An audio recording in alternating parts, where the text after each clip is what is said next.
All right. So welcome everyone, and thank you for joining us this evening for tonight's webinar, How to Pay for College, Comparing and Evaluating Financial Aid Award Letters. If you're confused about how to compare financial aid award letters from various colleges, you are not alone.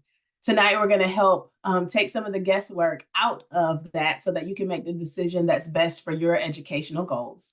This is our fourth and final webinar of the Financial Aid Awareness Month series that we've been putting on throughout the month of February. And this is the final installment of our How to Pay for College series, which we started back in the fall. If you've missed any of those previous webinars, you can find them on the CFNC YouTube channel under the How to Pay for College playlist, and we'll share a direct link to that when we send the slides out tomorrow or on Monday. So I'm your host, Jenny Johnson, Manager for College Access and FAFSA Outreach Initiatives at the North Carolina State Education Assistance Authority. And as always, if you've been joining us all month, before we get started, let's take care of a few housekeeping items. So first, we welcome your questions. Please use the question box to let us know what questions you have throughout the presentation this evening. Share what you're learning on social media. Help your friends learn about ways to pay for college too. Use the hashtag CFNC so that we can find you on social media. And then lastly, we are recording tonight's session. We'll post the session to listen to later on the cfnc.org/pay webpage. It'll also be on our YouTube channel, as I mentioned earlier. And then if you registered for tonight's webinar, you'll receive the recording and the slides for tonight. Before we begin, however, we'd like to get a sense of who's on the call with us tonight. So I'm going to start a poll, and I'd just like for you to answer a couple of questions on the poll. The first being, excuse me, what your role is tonight. And also, secondly, where you are in the college going journey. So if you would please just answer those quick questions and we'll keep moving.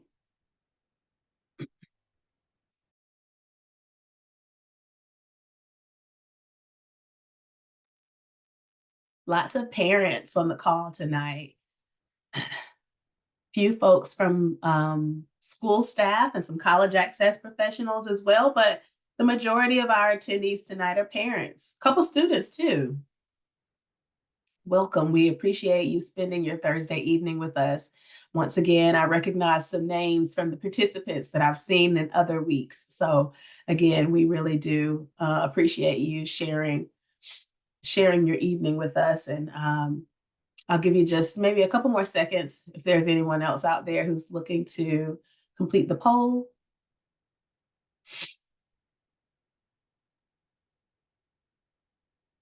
Awesome. Thank you so much. Thank you for doing that for us. Again, we're going to keep moving. We're going to move right along with those housekeeping items. And I'm going to tell you a little bit about the North Carolina State Education Assistance Authority. We bring you this website. We are the state, this webinar. We are the state agency that helps North Carolina students plan and pay for their education. We're also pleased to bring you the CFNC.org website, where you can go for everything you need to know about the college going process. On CFNC.org, you can get information about college and career exploration. You can apply directly to select North Carolina colleges. You can send your transcript to any North Carolina college, regardless of whether you use the CFNC site to submit that application. The residency determination service is housed in the CFNC.org website. You can find FAFSA resources, a wonderful scholarship portal that features more than 100 local scholarships for students right here in North Carolina. You can find information on local 529 savings plans and also information to help you make good decisions about loans. So again, as we've discussed each week, there are three main ways to pay for college: family funds, financial aid at the federal, state, and college level, and also gap funds. So family funds, financial aid, and resources at those levels are the three ways that you're going to look at to pay for college. And when you're considering financial aid, the first thing you really want to consider are those grants and scholarships that don't have to be repaid. If you're still in the scholarship game and looking for resources, check out the How to Pay for How to Pay for College series that focus all on scholarships. Again, it's on our CFNC.org YouTube site. It's from the fall. So scholarships and grants are always going to be your first choice, and work study allows you to earn money while you learn. Loans should only be used to fill gaps after you've exhausted other sources. Over 85% of students use some combination of federal, state, and college-based aid to pay for college. So financial aid is a really big piece of the college-going puzzle. And tonight, we're going to talk about what you need to be aware of after your FAFSA has been submitted and once you begin to receive those financial aid award letters, so you can see exactly how much it may cost you. So here to help us make sense of financial aid award letters is Tamika Ruffin, CFNC representative for the 980 and 704 area codes with the College Foundation. I'm going to turn things over to Tamika now. Okay, great. Thanks, Jenny. And welcome to everybody who is in attendance this evening. So you've heard a little bit about, of course, what financial aid is, and if you missed any of our other wonderful webinars this month, definitely go back and listen to them. Some really great information. We're in a sort of interesting time of the year, right? An interesting year in general. We're here talking about evaluating financial aid offers, which we're definitely going to do, but I do want to kind of give you some information about, because I know one of the main questions is, when am I going to get my offer to even evaluate it, right? And so we're going to talk a little bit about sort of what this post-process and experience may look like for you going forward. So hopefully you've already completed your FAFSA. If you have not, definitely go ahead and do that. But if you have, you should have at least probably gotten an email letting you know that you're confirming that it's at least been submitted. So for processing.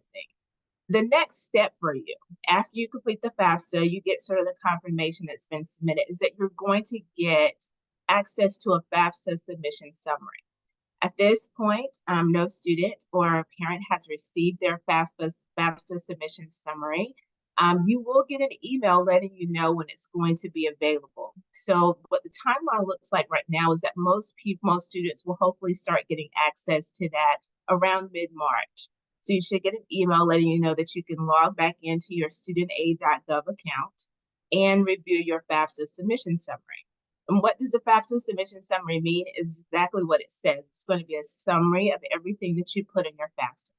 So again, the next step for you will be to get an email around mid-March letting you know that your FAFSA submission summary is available. The other thing that's happening sort of in this post-process is that this moment, colleges and universities have not started to receive sort of your FAFSA form. So if you've done your FAFSA for 2024-25, they're kind of just getting prepared and getting ready to start receiving those. We're hoping that most of those colleges will start to get a lot of your FAFSAs around mid-March. So mid-March seems to be sort of the theme of what's happening right now. Once they start getting that, then you will be able to actually log back into your studentaid.gov account and also make corrections. Because what I do understand is that a lot of you may have submitted your FAFSA already, and you may need to correct something. Maybe you want to add a college onto your list. Maybe there's different things that you want to do. You'll also, at the time that you have access to your FAFSA submission summary, you'll be able to make any kind of corrections. So that's something that's happening. So colleges are going to start getting your information around mid-March, and you'll start to have access to be able to make corrections to your form.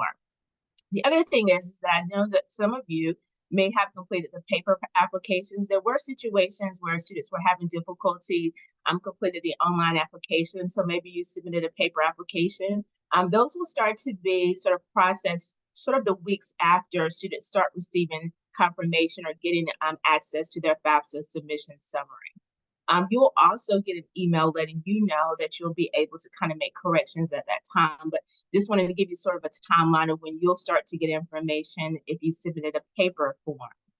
And then what you are wanting to get, right, are those offers. And so after the schools, again, around mid-March, after they start receiving your FAFSAs for 24-25, at that point, they're going to try their best to start sending out offers to let you know what you are eligible for through their college or university. It's looking like more than likely it's going to be around later spring. We're hoping at least by April, maybe you'll start to get those offer letters from colleges. Do remember that, again, the Department of Education will be sending you your FAFSA submission summary. they'll be emailing you your access to be able to make corrections and those type of things. But your financial aid offer is going to come from those individual colleges and universities. And so we have to wait until they get that, which again will be around in March.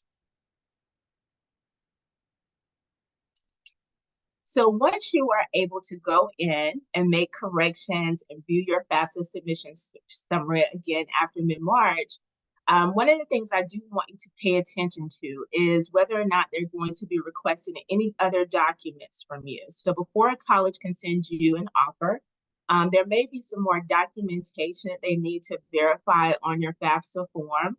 So as you're getting and checking your email, one of the things that I do want students and parents to do continuously since you've submitted your FAFSA is to check your email. Not only will you get emails, you could possibly get emails through the Department of Education, but you could also get emails from the colleges and the universities that you have submitted your FAFSAs to. Some of them may have selected you for a process called verification. It does not mean that you've done anything wrong. But colleges usually have to verify a certain percentage of students who have submitted the forms to their colleges every year.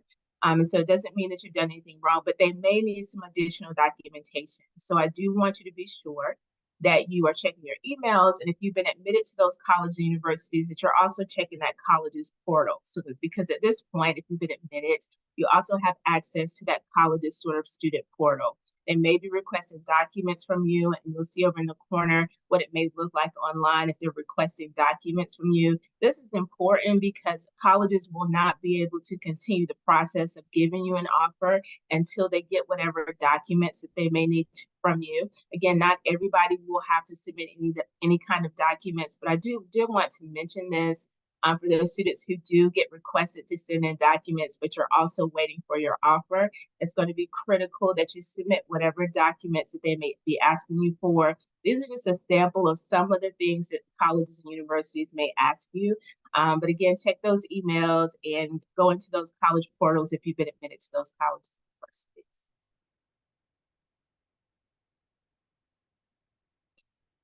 So after you have been given sort of the green light, you've gotten your FAFSA submission summary after mid-March, and the colleges are starting to send you those offers. At that time, I do want you to really start evaluating those offers, trying to understand what it is that they've given you and how it compares to what you need to pay for school.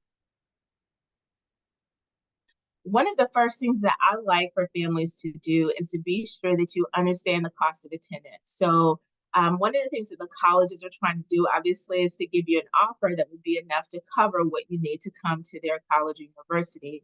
The cost of attendance is kind of broken down a couple of different ways. One of them is sort of your direct costs.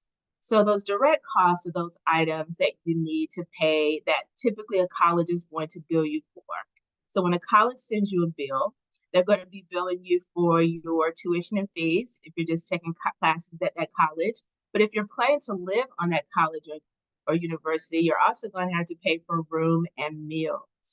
So those are the things that I am sure that I definitely want students and parents to understand what those expenses are, because those are the most important. Again, that's what they're going to send you a bill for.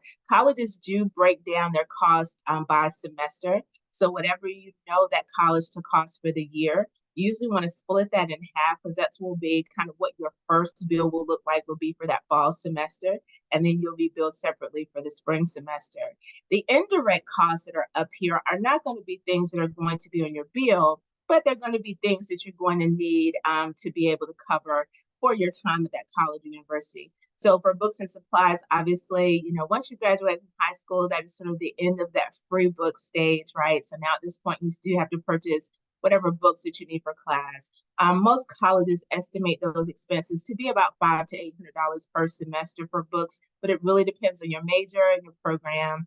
Transportation is also some of that indirect cost. Those are the things as far as travel, right? So if you are thinking about going out of state, we would hate to see you leave North Carolina, but if you decide to go to another state, you do want to think about travel and transportation and what that looks like to travel from that college back home. If you're planning to take your car, you want to kind of consider, do I have to purchase a parking permit to be able to park my car on campus? What are the other public transportation options? That's something that's very important to think about. Personal and miscellaneous expenses, these are just the things that you need to live on a college campus. So this is specifically for those students who are thinking about living on a college campus. You do want to think about, what does it take for me to live? I always tell students and parents to kind of imagine your day, right? What do you use when you wake up in the morning to the end of the day? What are those items that you use? Those are the things that you want to keep in mind when you're living on a college campus that you'll need to provide. And then if you're planning to live on a college campus, a lot of the colleges do require that you are covered by some type of health insurance. So they will ask you for proof of that. As long as you're covered with health insurance, you don't have to usually worry about any additional expense. It's usually for families who may not be covered under health insurance and your student is planning to live on campus. You usually may have to purchase that college's health insurance plan, but those are all going to be things that the colleges will address with you when it comes to health insurance. But all of these things are what makes up a college's cost of attendance. And so when thinking about what you need, as far as what you're hoping those offers will be enough to cover all of the expenses that are listed here. And how do you find your cost of attendance? So it's really easy to find them. I won't say it's really easy, but I will say that colleges do have them on all of their websites. The easiest way to find them on their website is to go to any of the colleges or universities that you're thinking about going to, go to their search bar and simply type in the cost of attendance. And you'll usually have a page that will come up that will show you what their typical cost of attendance is for the year. Most colleges have done a really great job in doing sort of a survey of what the average costs are for students to live on that campus for a year. If you're not living on campus, what those expenses look like for a year. And so these are just samples to show you that when you do a search for those cost of attendances on those colleges' websites, that they may look like this. And they typically also do a very good job of breaking down the average cost for what you will need to attend their school for the year. So that's kind of on your end, is being sure that you understand what is the cost of attendance to go to that school. For the colleges, before they start making an offer to you, they are looking for a number that has come from you submitting your FAFSA form. So at this stage, again, hopefully most of you have completed your FAFSAs. You're waiting to be able to log in and check your FAFSA submission summary sometime after mid-March. When you're able to go in there, one of the things that I want you to look for is to see whether or not on your summary you are given a student aid index, right? This number, for people that have done the FAFSA in the past, used to be called an estimated family contribution, or an EFC. It is now called a student aid index. But this number is very important for colleges. So this is how they start making your offer. So when you look at your FAFSA submission summary, I do want you to see whether or not that student aid index is on there. If it's not on your FAFSA submission summary, I don't want you to kind of freak out too bad about that. It could mean, again, that maybe you were selected for that verification process, so they need some additional documents before they're able to give you your student aid index. But this is what the colleges are definitely going to use to start deciding what your offer is going to be. This student aid index number can now be a negative number. So in the past, it's never been a negative number, but for some of you, you may see it can go up to negative $1,500. And it could definitely be in the positive numbers and go definitely up into the hundreds of thousands, or at least up to $100,000 for the student aid index. So when you get your number, I want you to pay attention to what it is. For this student and family, it was a negative 355 was their student aid index. Doesn't mean a whole lot to you, but what colleges are definitely going to be using to start making your offer. So what do they do with that student aid index? So now you know what the cost of attendance is. This is why I want you to know what your cost of attendance is, because they're going to take the cost of attendance for their college, and they're going to subtract what your student aid index number is. And that's going to tell them what your financial need is. And so this is how they begin the steps of determining what they're going to be able to offer you to come to their school. Now, for some students, the reason why they do try to figure out what your family's financial need is because some of the funds that they're trying to offer you to come to their school has a requirement that says that student has to have a financial need. And this is one of the main formulas that they're going to use to determine whether or not you have a financial need or not. And so this is how they use the student aid index, and this is where that cost of attendance comes into play. in the beginning stages of your offer from the colleges or universities. So once they have figured out sort of what your financial need is, again, by looking at the cost of attendance, subtracting that student aid index, they're going to try to come up with an offer to help you come to their school.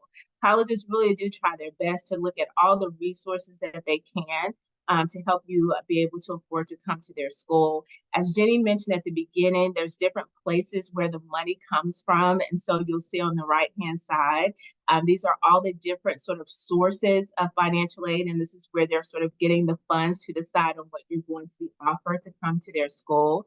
I will mention that if you are planning to go out of state, so let's say you're living in North Carolina, but you're planning to go to school in South Carolina, the only funds that you won't be considered for will be state aid. So state aid has to be used in this in the state that you are a resident of, but you will be considered for all the other funds. So that's why the state aid has that asterisk beside it, because if you're going out of state, you won't be considered for state aid, but you will be considered for federal and institutional money. And so just want to give you an idea of where the money is coming from and what types of financial aid, again, what Jenny went over at the beginning, that you're going to be offered to come to the school. One of the things that I do want to clarify, because obviously when you see the words grant and scholarship, those are the words that should make you smile. Maybe you can do a cartwheel if you still can, right? That's that free money, that money that you don't have to pay back. However, through this financial aid process, not only are you being considered for grants and for scholarships, but you're also going to be offered loans, especially at the four-year institutions. They are definitely going to offer you loans as a part of your package. Loans do have to be repaid, and so we just want you to be a responsible borrower. One of the series that we did at the beginning of February was being a smart borrower and limiting how much you are able to borrow for college. So if you haven't listen to that webinar, definitely go back and do that, because that's going to be one of the ways we're trying to help you to avoid to take out as much as you have to. But loans aren't a bad thing if you need them. And so I just wanted to be sure that that's also, let you know, that's also going to be a part of some of the offers that you get from schools. There is a limit as far as how much you can borrow per year. So most freshmen are offered up to $5,500. Most sophomores are offered up to $6,500. And juniors and seniors are offered up to $7,500. And so when you get your offers, just pay attention to what is money that's being given to you again, and want you to be able to see what the loan limits are for students, depending on what your grade level is in those schools. So let's kind of break down the offers. Now that you kind of understand how they're going to come up with your offer, what types of funds they're going to try to offer you to come to their school, I do want you to be sure that you're clear on how do you break those offers down. So let's look at that. This right here is a sample offer to kind of show you what it looks like when a student gets their offer. This is what I'm sure all of you are eagerly anticipating. And again, we're hoping that most of you will get your offers by after mid-March, hopefully by April. Many of the colleges will have started to send out their offers to you. But when you are giving your offer, most of the colleges, again, are going to send you that email for you to check your student portal. So again, if you've been admitted to the colleges, they'll want you to log onto their college's website. This is what a sample offer may look like. So for this student, they filled out the FAFSA.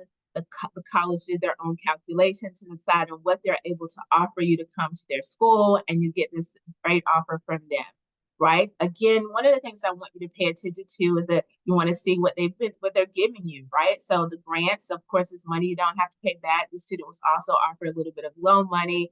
Where it has merit on there, that means that they were offered some type of scholarship.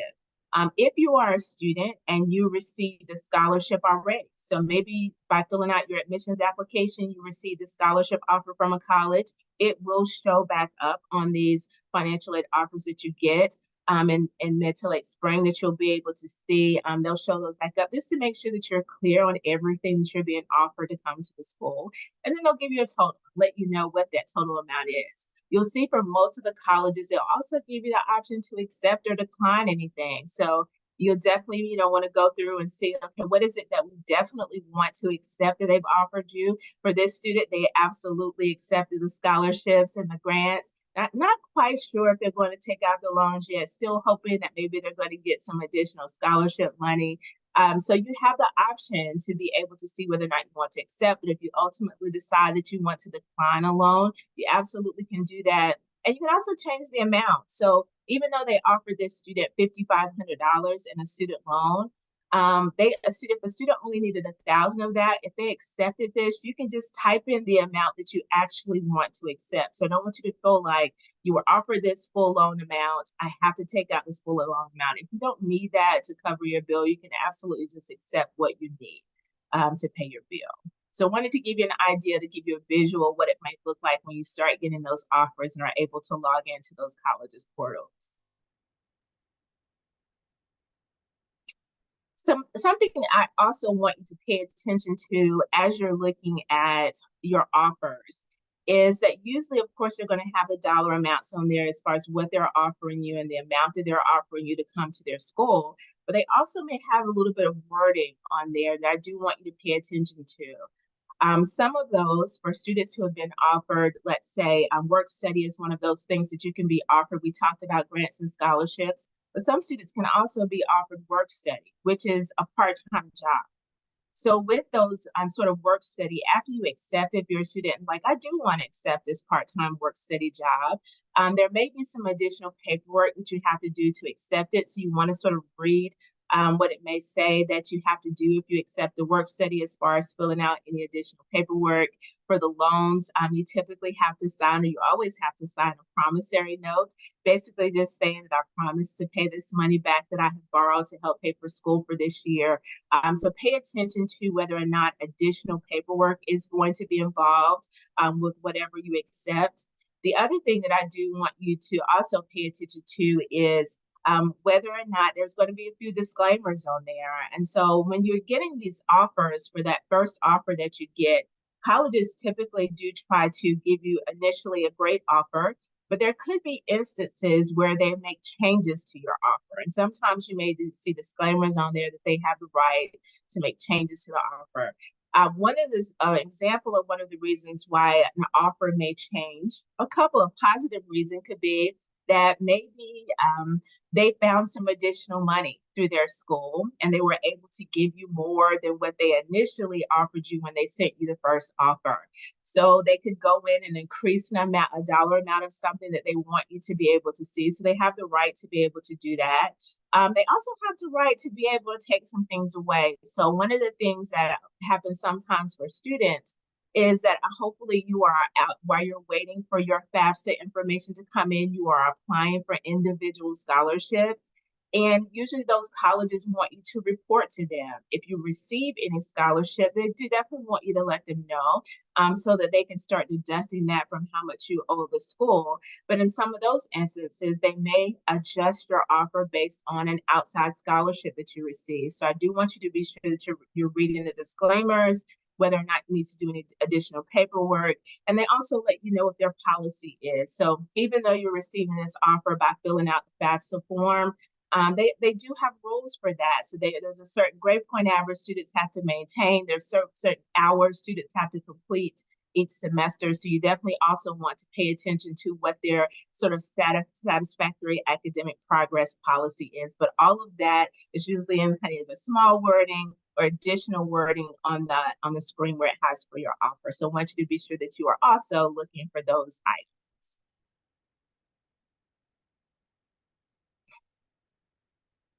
And this is what I would love for you to do is I know that, again, we are getting a little bit later in the spring than normal.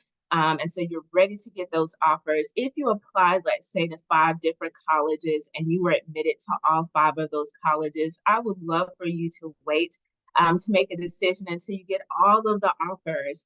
I would love to say that there's going to be a universal date, right? That everybody sends their offer, but it probably won't be that way. But I'm hoping that most colleges will be able to get their offers to you in April or May or early May. And at that time, I do want you at that time to wait again until you get all of the offers before you make that final decision. One of the reasons why I like for students to do this is because, again, I'm trying to help you to get through this process so you're making the best financial sort of decision for you and your family. And so one of the things that you can do after you've gotten all the offers is just to start comparing them. This, what I'm showing you right here, is just a simple Excel spreadsheet, nothing special. I just created a couple of columns for different colleges to be. So this student, again, applied to 5 different colleges. So we just listed all 5 of those colleges on here and what they were offered. If you're, student or family, you may want to put down how much scholarship money you were offered from each college. When they send you the offer, if there were any grants that you were offered from any of the colleges, you put those down as far as what those grant amounts were. If you were offered student loans from that college, what the amount that they told you that you can borrow for the year, what is that amount? It kind of lists that on there. And then if you received, or if you have already been notified that you've gotten some outside scholarship money, meaning there may be a small organization or church that you applied for a scholarship and you've already been notified that you received it, you may want to put down the amount that you know that you've received so far in outside scholarship money. And then we're just adding up everything we've been offered, right? So in each column, I'm adding up any type of grants or scholarships or loans that I've received from any of the colleges, and also the outside scholarships. And I've kind of put a total to that. And then I want to go ahead and sort of subtract that amount from how much I know that it costs to go there for the year. So remember, going back to that cost of attendance. This is why that cost of attendance is so critical, not only just for the colleges to start deciding what they're going to be able to offer you, but it's also important for you to keep in mind is what the college offered me. How close did they come to that cost of attendance for me to be able to attend there? So again, you're putting the total amount that you've been offered, all the different items that you've been offered from the school, subtracting that from how much you know the cost of attendance is. And then you're kind of seeing what would I have to come out of pocket with if we accepted everything that they offered. You can also show a scenario what it would look like if we didn't accept any loans. And that again is just subtracting any type of scholarships or grants that you would offer from the cost of attendance. And then showing you what that would look like. Do we need to take out the loans, or can we possibly do this without that? So this is the purpose of sort of creating some type of spreadsheet so that you can kind of see the numbers side by side for each individual school. And again, seeing how close they got to the cost of attendance. You'll see on this spreadsheet, I also separated the work study. So remember I said that some of the colleges are going to offer you a part-time job, which is the work study program. If you accept the work study is for you to be able to work and earn some extra money while you're in school. So it's not necessarily money that you can use to subtract how much you owe the school. So it's usually money that has to be earned. A lot of students that have part-time jobs, they get paid either every 2 weeks or once a month. And so most of the time it's a check given to you as if you were working any, again, part-time job. But it's not necessarily money that you can kind of calculate to use that's going to be money available to pay my bill. So that's the reason why I have work study sort of separated from all of the other offers that I've received from the school, because it's usually not a way for me to actually pay the bill that way. But it is a great way to earn some extra money while you're in school. So I showed you just a regular Excel spreadsheet, and I know that some of you are like, that was a really good spreadsheet, and to me it seems very simple, but I do understand that if you're not doing this, you're like, I need an already made up spreadsheet so that I could just put the numbers in, and I got you on that. So over here, you'll see on CFNC, we do have some financial aid calculators and tools that you'll be able to access a spreadsheet there. We also have some calculators where you can kind of calculate how much you should possibly borrow for school. We have a smart borrower calculator for college where you can kind of calculate what would be a reasonable amount to be able to borrow if you are offered loans from a particular college. So definitely go to on CFNC under our Pay for College section, you'll see college financing resources. And we have some great tools and calculators. We are going to send these slides to you. So this is an active link. So when you do get a copy of the slides and the recording for this webinar, you'll be able to click on the link and it'll take you directly to this calculator so you can plug those numbers in and do your own comparisons. Another great chart option, again, just trying to give you an option where there's a spreadsheet already made up for you, and all you have to do is put in the numbers for your school, is Big Future, which is a part of College Board. They have a really great template that you're able to get access to. And again, you'll have a link to this in the slides that you are sent, where you can go and just, again, the same type of spreadsheet that I did. They've created this sort of worksheet, and you'll be able to plug in those numbers and use them yourself. So you don't have to worry about creating an Excel spreadsheet. You don't have to be a Word document guru. Big Future has you on that as well. And so one of the things I also wanted to make sure that I touch on is that as you start calculating things, right, you start looking at what you've been offered versus what you need to pay a bill. For some of you, you may have a gap, meaning that after you subtract what they've offered you from the cost of attendance, you still have a balance. And now you're trying to figure out, okay, I really do want to go to this college. How do I sort of fill this gap from what they offered me versus what I need to go to the school? So we're gonna look at a few of the options that the colleges will absolutely give you to help fill that gap. So the options that usually colleges are going to give you is, for one, obviously they will accept any kind of out of pocket that you would like to pay. So if you do have a balance in the school, you can absolutely pay out of pocket. They accept all forms of payment. Another option for families that do have a balance is that if you have saved for college, so if you're a parent and you have saved in either a 529 plan or any other type of college savings account, this would be the time that you could use those funds to pay a balance. If you are planning to use funds like an NC 529 or a college savings account in general, you do want to give them enough time to be able to disperse the money that you've saved to that college.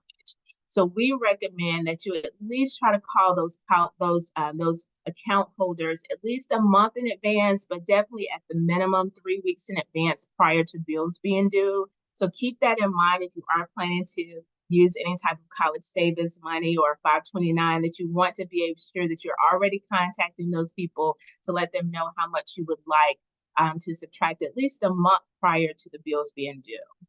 And then the other thing you'll want to is that all colleges are going to have a college payment plan. So as you are looking at your balance, once they send you the bill, usually the timeline for a lot of this is that hopefully, again, you'll get your college offers in around April, May. Usually the bills will start coming up on a normal school year, will start coming up around June or July is when you'll start to get the bills from the colleges, meaning it'll show you what you actually owe the school and then subtracted whatever type of financial aid you may have already accepted.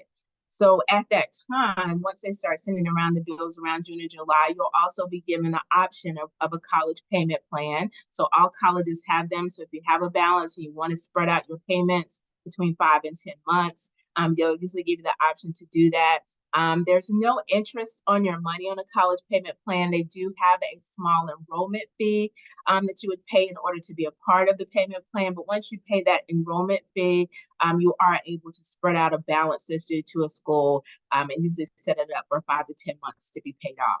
And then the other option that the colleges are going to give you is that they're going to let you know about any type of private or alternative loan options. So they're going to let you know that, of course, that I told you that there were certain limits that students can borrow per year.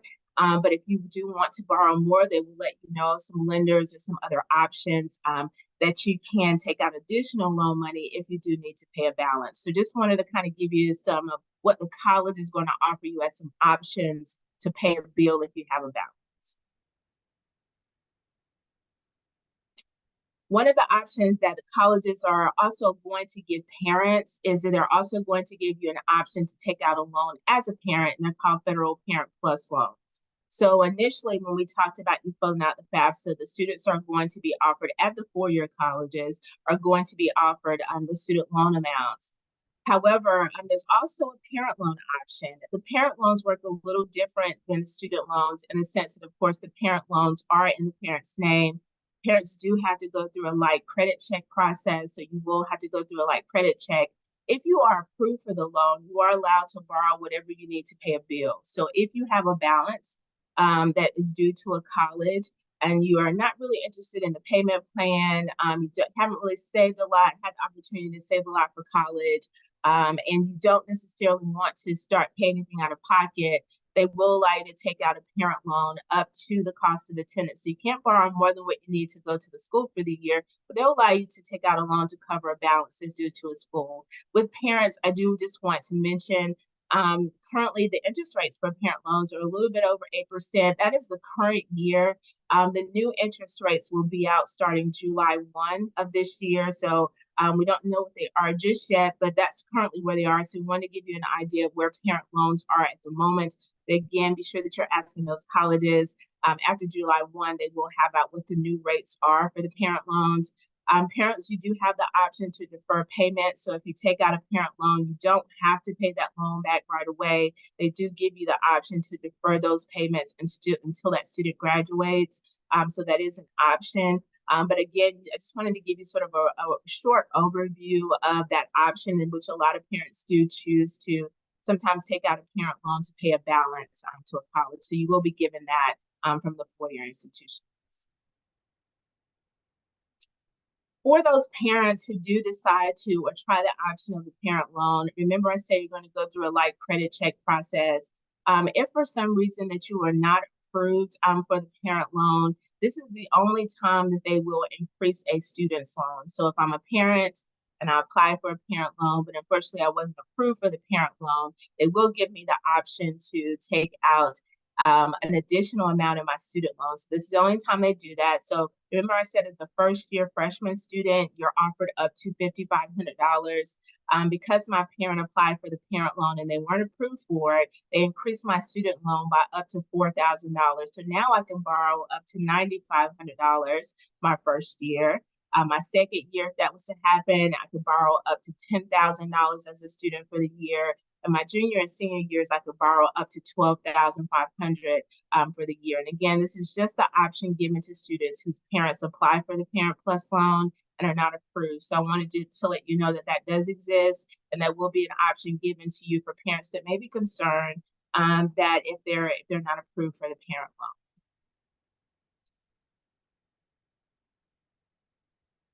And one of the things, again, that I mentioned before that colleges are going to give you is they're going to give you the option of private student loans. I always like to let families know, of course, that the basics of when you start looking for private loans or loans that are sort of offered to you outside of that college or university is that you do want to just be sure that you're paying attention to what the repayment sort of options are for you for that loan, and also being sure that you are paying attention to what the current interest rates are for those. We do have sort of a nonprofit lender here in North Carolina that I always like to make sure that parents and students are aware of, just because, again, it's a not-for-profit lender. The interest rates are fixed and they're straight up and right in your face, letting you know what they are. There's no mystery about what those interest rates are. But it is an option. So if you are interested at the time that you get your bill and you're looking for an option to pay your bill, definitely visit ncassist.org. That's the home for the website for North Carolina's sort of private alternative loan, if you find yourself in a situation where you need that. And after you kind of have started getting your offers, and let's say you accept the offers, now you're excited about the whole process, things can absolutely change within, in a very short period of time. So I always let families know that even though you may have accepted your offer and all of that, they've kind of let you know what you can get and you're planning to go to school. If something drastically happens in your family, you can always contact that college's financial aid office to let them know. I know that sometimes when things happen, families kind of feel like they just have to sort of eat it and wait until the next school year to let the college know. But if anything drastic happens again to your family's sort of dynamics or your family's income, definitely contact the financial aid office and let them know. They do have paperwork that you can fill out where you can explain and see whether or not it will make a difference to what you were offered initially to come to their school. You'll see in the bubbles that these are some of the situations sometimes that may happen after a student has accepted an offer that really changes the things in your family. So if any of these situations arise, definitely let them know. Or again, if there's a situation that's not in the bubble and you're just curious on whether or not it can make a difference in what you were offered, please contact the financial aid office and let them know of the college that you're planning to attend.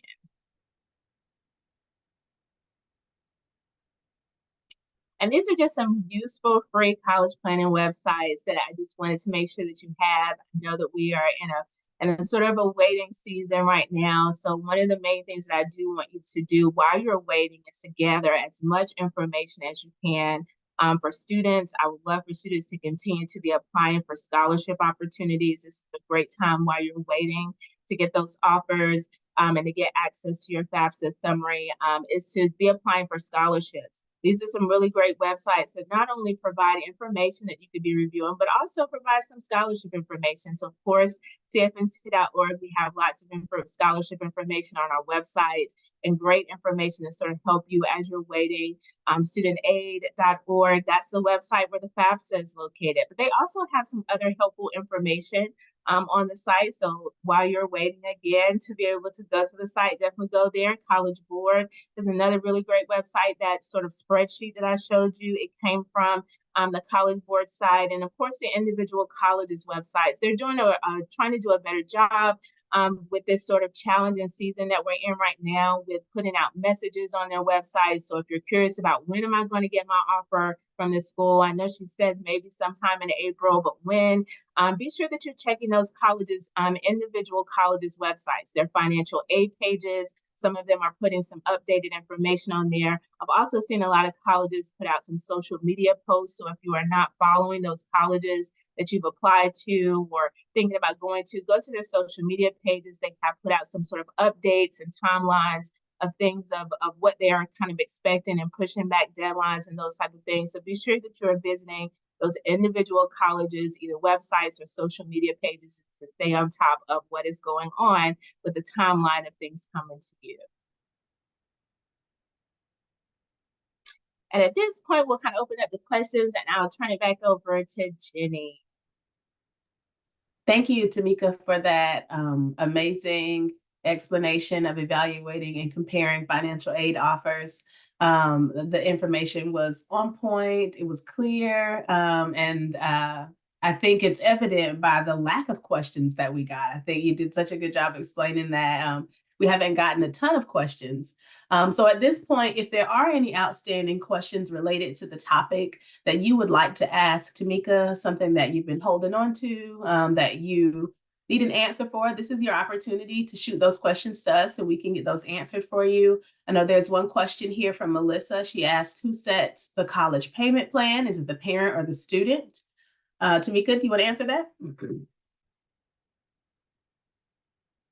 Sure, I forgot to mute myself again. But yes, so it's the parent or the student, whoever's going to be making those payments. So the student could set up a payment plan if they're planning to make payments. And there are some students who do work part-time jobs I've seen that do set up payment plans and kind of put some of their part-time money towards that. But a lot of times it's the parent. So whoever's planning to make those payments on the payment plan for that particular bill, that would be the person that would be setting.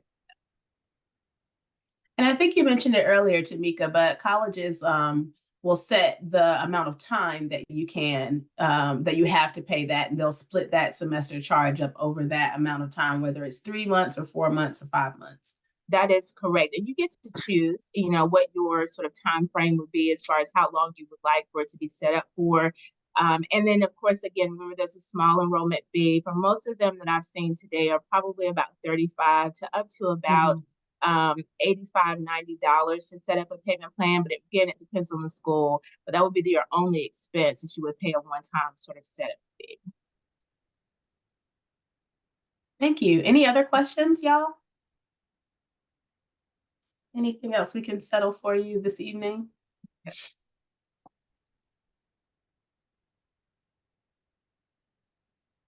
Quiet in here. Okay, so we have another question for you. This attendee said that she applied for the FAFSA and was able to get a grant. Well, the check, now there's a check that's been sent to her. Is that money hers? So I'm going to assume that this student is a currently enrolled college student. What I'm going to assume. That would be the only reason, I think, maybe, but maybe you're not. But if you have received a grant from a college and they've also issued you, is that she got a refund check at this point? Is that what she said? Yeah, she had a check sent to her. Is that money hers? Yeah, so it is yours. It is yours. I would use it wisely, right? So it is yours to do what you want. I would also make sure that you check with the financial aid office just to be sure that it is indeed like a grant or a scholarship and that it's not a loan. You're not getting that refund as a result of a loan. But if it's truly as a result of a grant, it is yours to use. But again, use it wisely, right? I know it's the spring. You might want to go on vacation. But you have another semester coming up. You may want to save it for that next semester coming up, but it is yours to use. Another question for you. Is the financial offer from a school typically the same all 4 years? They're asking for planning purposes. Yeah, so that's a great question. Colleges do try to keep offers very consistent from year to year, but they can change. So if you get your student gets an offer their freshman year, it could be slightly different the next year. It's not a guarantee that it will be the exact same amount, but if it does change, it's usually not an amount where you would have to, make huge adjustments. Sometimes where I have seen families have to make huge adjustments from one year to the next is if something drastically changed with your income. And again, remember, they are basing a lot of this information off of your FAFSA information. So if your income has changed, that may change your offer for the next year when you apply. They try to keep them the same, but it depends. I hate to say that word, it depends, but it depends on if your income has changed or if that school no longer has that fund available. Yeah. Can 529 funds be used for off-campus housing? Yeah, that's a good question. They can be used for campus housing. So it's against the same way. You can just again contact the administrator. Hopefully, it's an NC 529 plan, and you would contact us to let us know that you're ready to withdraw that funds. But yes, you can withdraw funds to pay rent or to buy groceries on off campus. Oh, I didn't know that about the groceries. Yeah. For colleges that offer free tuition for students that make below $80,000 annually, is that included in the financial aid award? Yeah, that's a good question. So you've heard all that great Yeah. information about the North Carolina Next Scholarship, and it's going to cover a lot of your expenses. So yeah, that is one of those items you will see on your financial aid offer when you get it. So yes, it will be included as a part of your offer. So it's already a part of the thing. So good, you've been paying attention to all that great news and information. What happens if a student doesn't tell a college that they got a scholarship and then the college gets a check from the organization? Yeah, so that's a really good question. So again, most of the scholarship donors usually like to know where the student is planning to attend, and they like to send that money directly to colleges these days. But if it's a small organization or church, they may send it to you. And you pay the bill, you put it on the bill yourself. They do, of course, run sort of like billing audits or check on, students' accounts, usually monthly at least.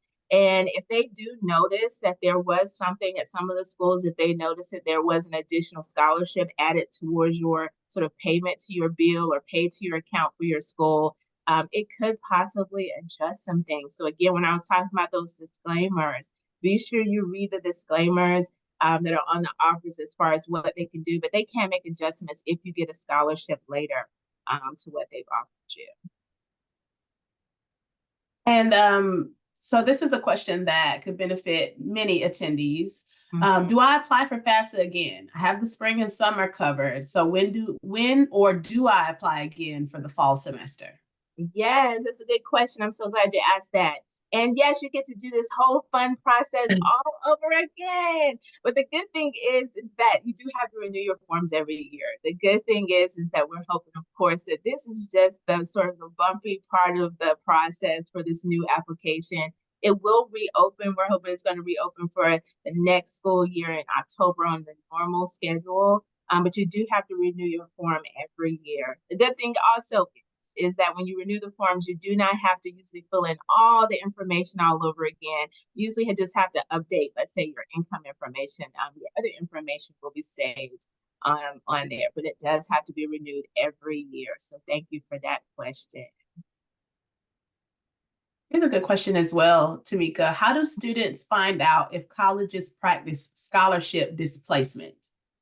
Yeah, so You can usually, sometimes they already have that information on their financial aid page. It's just depending on how much information is there for that college. So if you go to their financial aid page, they'll have like a frequently asked questions section or something on there under their scholarship section. They'll have a little paragraph or blurb about that. But if you're not sure, this is a great time again while you're in the waiting season. Maybe you can ask those colleges about any scholarships and how that may affect your aid once you do get it. But some of the colleges have done a great job of putting the information on their site. So you can either check the site or contact the financial aid office of the school because it is different sometimes with schools.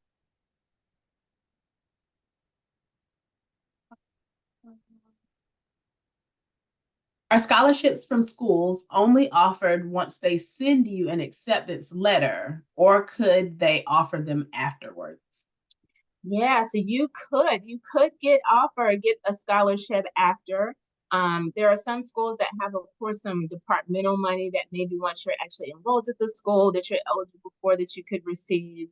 But a lot of them, again, some of the scholarships you can apply for separately, and then some of them are part of the FAFSA process. So yeah, you could get a scholarship that you receive through the admissions process, and then also get a scholarship through the FAFSA process, and also get a scholarship once you're in your department that you can apply for separately.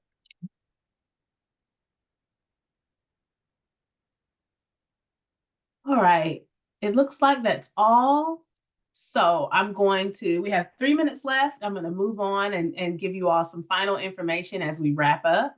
Thank you so much, Tamika, for fielding those questions for us or answering those questions. Thank you. So as we wrap up, there are a few things that I want to let you all know about. For any Spanish-speaking families on the webinar tonight, we do have a few events coming up specifically for you through our CFNC reps. On March 21st at 6 p.m., we'll have the Life of a College Student. And on April 18th at 6 p.m., How to Pay for College. Again, this is specifically for our Spanish-speaking families. When we send out the slides to you, you'll be able to click that link, cfnc.org/events, to get more information and to register for either of those webinars. And if this doesn't apply to you, but you have Spanish-speaking families in your life, share this information with them as well, and share it with your schools. For those of you who are students, or those of you who are on the call, college access professionals, or a district or school staff, share it with the folks in your life and in your professional networks as well. As I mentioned to you earlier, you can visit the CFNC.org website for some wonderful resources. One of the first ones I want to point out to you is you can go to CFNC.org and then click that Pay for College link, and you can find a live map of financial aid professionals who can help you with your financial aid questions. So if you just need to talk with someone one-on-one, you're looking for somebody that can help you, you click that link that says Financial Aid Help Near You, and you'll get a link to a live map of financial aid professionals throughout the state. You can find the one that's closest to you. Additionally, in January, we had a line-by-line walkthrough to teach you how to submit the FAFSA. And so if you're still having some trouble getting that FAFSA in and you want to try to do it yourself, please check out that webinar. It's posted on our YouTube page. And again, that is a live link. So once we send you the slides, you'll be able to click that, or you can go directly to our How to Pay for College playlist on YouTube, and you can find that filling out the FAFSA video there. It's a walkthrough line by line with a wonderful financial aid professional answering all of your questions about the FAFSA application itself. I've mentioned this series quite a few times, the How to Pay for College webinar series, but you can find the recordings to all of these webinars that we've offered both through Financial Aid Awareness Month and through the series that we offered in the fall. There should be 6 videos total once this one is uploaded. Some really good content there. If you missed one of the sessions, or maybe you just need to go back and hear a certain part again, please check out the playlist on our CFNC YouTube channel. And if you aren't signed up for our newsletter, use the QR code there to sign up for our newsletter to get great information on webinars and the college admissions and access process. You can get information about the 529 savings plan and those NC Assist loans and other hot off the press information this especially challenging FAFSA cycle. And lastly, stay connected with CFNC. You can follow us on Facebook, X, formerly known as Twitter, YouTube, which I've mentioned several times, and our Instagram account. All of them, are very active. Visit us at cfnc.org. And if you get stuck and need to give us a call, then you can do so at the number listed there below as well. So again, we will be sending out a copy of the slides. We'll be sending out a copy of the recording. Expect that in the next couple of days. And we thank you all for joining us tonight. We hope that you got some more clarity on how to evaluate and compare financial aid award letters. And we hope you all have a wonderful night.